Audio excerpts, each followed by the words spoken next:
Thank you, Mr. Minister. I'm Amoy, a press officer of the Iranian Embassy. Thank you for Sosakova Peace Foundation to follow up the peace issue regarding to the Middle East. I hope that this session can help to the peace.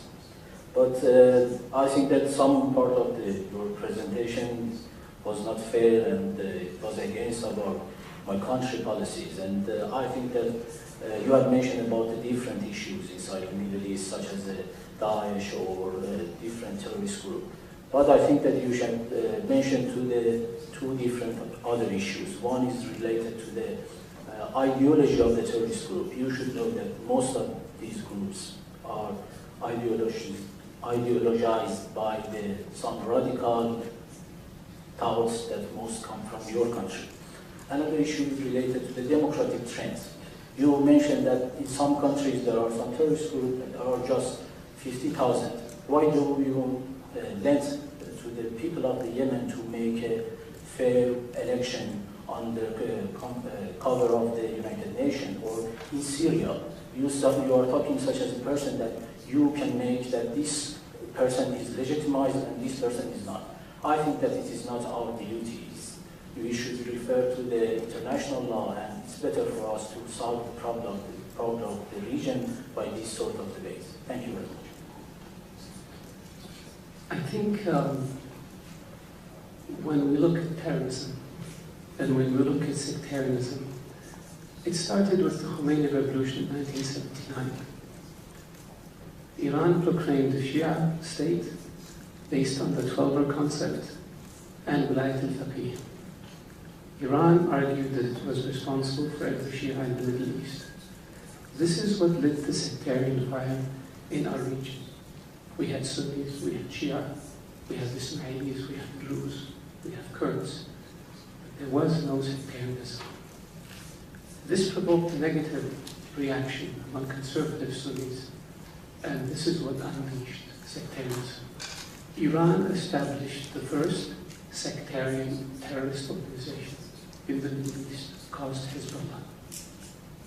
Hezbollah proceeded through suicide attacks to blow up embassies, kill people, and try to take over a country. There's nothing democratic about it. The Houthis in Yemen are 50,000. We in the Gulf came up with the Gulf Initiative, which led to the national dialogues in Yemen, which called for a democratic transition in Yemen, which the Houthis undid by attacking from Sa'da to Amman, took over Sana'a, took over government institutions, and imposed their will by force, by weapons supplied by Iran. There's nothing democratic about this. When we look at the ideology of extremism, let's look at the pragmatic side of it. Osama bin Laden was dealing with Iran in the 90s and with Hezbollah. After 9/11, Al-Qaeda's senior operatives went to Iran, including Saad bin Laden. Your great nation gave him shelter and support.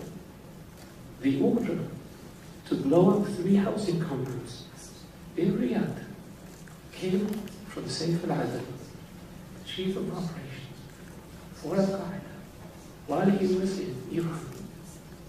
This is harboring and sheltering terrorists. It has nothing to do with the ideology. So, we move forward, and we see Al-Qaeda and Daesh. Not one of them has attacked Iran. Why? Everybody else was attacked by them. Could it be because you support them, shelter them, harbor them? Probably yes. So kind of,